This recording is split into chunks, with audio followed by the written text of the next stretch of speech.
Hello guys, welcome to our channel power of movie lover and this is Venky. Mahavatar Narasimha ఇప్పుడు ఇది పేరు మాత్రమే కాదు, ఒక brand, trend setter and game changer. ఇలాంటి పేర్లు ఎన్నుంటాయని వాడచ్చు. అసలు ఇండియాలో యానిమేటెడ్ మూవీస్ పెద్దగా పర్ఫామ్ చేయట్లేని ఈ టైంలో ఇండియాలో తెరకెక్కిన ఒక యానిమేటెడ్ ఫిలిం ఇండియాలో 100 కోట్ల పైన గ్రాస్ కలెక్ట్ చేయడం అంటే చిన్న విషయం కాదు. చెప్పాలంటే ఇండియాలో ఇది అవతార్ రేంజ్ హిట్. హాలీవుడ్ కి అవతార్ ఉంటే ఇండియాకి మహావతార్ నరసింహ ఉంది అని కాలర్ ఎగరేసుకుని ప్రతి ఇండియన్ కూడా చెప్పొచ్చు.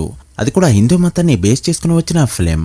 యాక్చువల్ గా ఇండియాలో Incredible 2, Kung Fu Panda series, Ice Age, Frozen 2 ఇలాంటి సినిమాలు చాలా వరకు ఇండియాలో ఆడినా కూడా ఏవి 60 కోట్ల గ్రాస్ వరకు కూడా వెళ్ళలేకపోయాయి. ఇక ఇండియాలో తెరకెక్కిన యానిమేటెడ్ సినిమాల విషయానికి వస్తే రజనీకాంత్ కొచ్చాడే 40 కోట్ల వరకు గ్రాస్ కలెక్ట్ చేస్తూ టాప్ లిస్ట్ లో ఉండగా, కంప్లీట్ యానిమేటెడ్ మూవీ అంటే 2005లో 2.5 కోట్ల బడ్జెట్ తో తెరకెక్కిన హనుమాన్ ఫిలిం 12 కోట్ల గ్రాస్ కలెక్ట్ చేస్తూ 1 వీక్ బ్యాక్ వరకు highest grossing Indian animated మూవీగా దుమ్ములేపింది.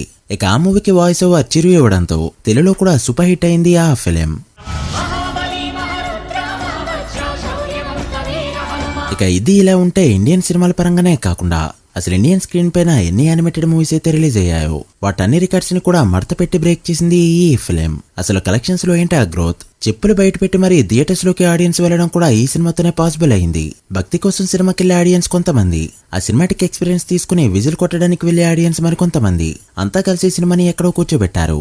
Recent గా రిలీజ్ అయిన big budget films Harihara Veeramallu, Kingdom సినిమాల్ని కూడా ఈ మూవీ డామినేట్ చేస్తూ ఈ సండే అయితే టాప్ గ్రాసర్ అనిపించుకుంది. ఇక అసలైన రన్ ఈ రోజు నుంచి స్టార్ట్ కానుంది. ఖచ్చితంగా 200 కోట్లు కొట్టే వరకు కూడా ఆగేలేదు ఈ ఫిలిం. సో లేట్ చేయకుండా మహావతార్ నరసింహ బాక్సాఫీస్ దగ్గర 10 days లో ఎంత కలెక్ట్ చేసిందో ఈ వీడియోలో డీటెయిల్ గా మాట్లాడుకుందాం. అంతకంటే ముందు ఒక చిన్న రిక్వెస్ట్, మన ఛానల్ ని కొత్తగా ఎవరైనా విజిట్ చేస్తుంటే ఒకసారి ఛానల్లోని కంటెంట్ చూసి నచ్చితే సబ్స్క్రైబ్ చేసుకుని మాకు సపోర్ట్ చేయండి. అండ్ వీడియోని లైక్ చేసి మన స్టాపేజ్ ని ఫాలో అవడం మాత్రం మర్చిపోతూ. ఈ మూవీ డే 1 ఇండియాలో 2 కోట్ల గ్రాస్ తో మాత్రమే ఓపెన్ అవగా, డే 2 అది 5 కోట్లకి చేరుకుంది. ఇక డే 3 ఏకంగా 12 కోట్లకి పైగా చేరుకోగా 100% కి పైగా గ్రోత్ 2 సార్లు చూపెడుతూ ఎక్సలెంట్ గా రన్ అయింది.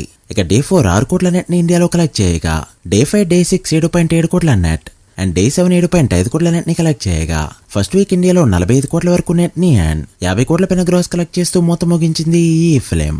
ఇక 8th డే 7.7 కోట్ల నెట్, 9th డే 15.5 కోట్లు అండ్ డే 10 అయితే ఇండియాలో ఏకంగా 24 కోట్ల పైన నెట్ ని కలెక్ట్ చేస్తూ ఇండియన్ సినిమా రికార్డ్స్ ని బ్రేక్ చేసింది ఈ ఫిలిం. 10వ రోజు ఇండియాలో 24 కోట్ల నెట్ కలెక్ట్ చేసిన సినిమాలు చాలా తక్కువ. అలాంటిది ఇండియాలో క్రియేట్ అయిన ఒక యానిమేటెడ్ ఫిలిం ఈ ఫీట్ ఎందుకుందంటే చాలా పెద్ద ఫీట్. అలా 10 days నెట్ ఇండియాలో 92 కోట్లకి చేరుకోగా గ్రాస్ 108.5 కోట్లు దాటింది. అయితే ఇది కన్నడ సినిమా అయినా కూడా కన్నడ వర్షన్ కలెక్షన్స్ తక్కువగా ఉండడం విచిత్రం. హిందీ వర్షన్ గ్రాస్ 70 కోట్ల వరకు ఉండగా, తెలుగు వర్షన్ గ్రాస్ 25 కోట్ల రేంజ్ లో ఉంది. ఇక రిమైనింగ్ వచ్చేసి కన్నడ, తమిళ అండ్ మలయాళ వర్షన్స్. ఇక ఓవర్సీస్ మొత్తం మీద 3.5 కోట్ల గ్రాస్ కలెక్ట్ చేసిన ఈ ఫిలిం 10 days కి గాను టోటల్ వరల్డ్ గా కలెక్ట్ చేసిన గ్రాస్ 112 కోట్ల రేంజ్ లో ఉంది. అండ్ ఈ రోజు వచ్చే కలెక్షన్స్ తో 120 కోట్ల మార్క్ అందుకోబోతుంది ఈ ఫిలిం. వర్కింగ్ డేస్ లో ఇలానే హోల్డ్ చేస్తూ వీకెండ్ లో గ్రోత్ చూపెట్టిందంటే ఖచ్చితంగా 200 కోట్ల గ్రాస్ అందుకున్న ఆశ్చర్యపోనవసరం లేదు. సో ఇండియాలో తెరకెక్కిన యానిమేటెడ్ మూవీస్ పరంగానే కాకుండా వరల్డ్ గా రిలీజ్ అయ్యే ఏ యానిమేటెడ్ మూవీ అయినా ఇండియాలో ఈ రికార్డు కొట్టాలంటే దాదాపు ఇంకో డికేట్ పట్టిన ఆశ్చర్యపోనవసరం లేదు. చూడాలి మూవీ ఎంతవరకు వెళ్తుందో. మీరేమనుకుంటున్నారో కామెంట్ చేయండి.